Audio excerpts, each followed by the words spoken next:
Ay, salamat. Ang sarap talaga ng kape sa umaga.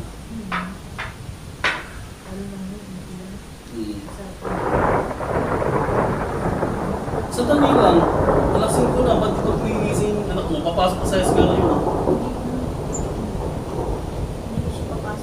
Ba't di siya papasok? Sayang tuition binabayad natin ah. Tignan mo ako, sobrang lakas ng ulan. Kawawa naman yung bata. Magkasakit ka. O nga ano, nag-announcement na ba na walang pasok? Oo, wala.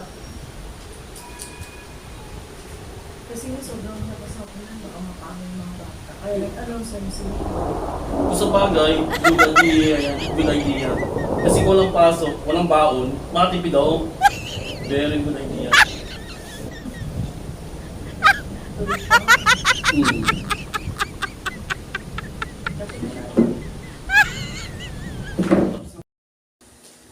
Kung di maiwasan na sumulong sa baha, lagi po natin tatandaan, pag uwi natin sa bahay, magugas po tayo ng ating mga binti para maiwas tayo sa iba't ibang klaseng sakit gaya ng leptospirosis na sa ihi ng daga.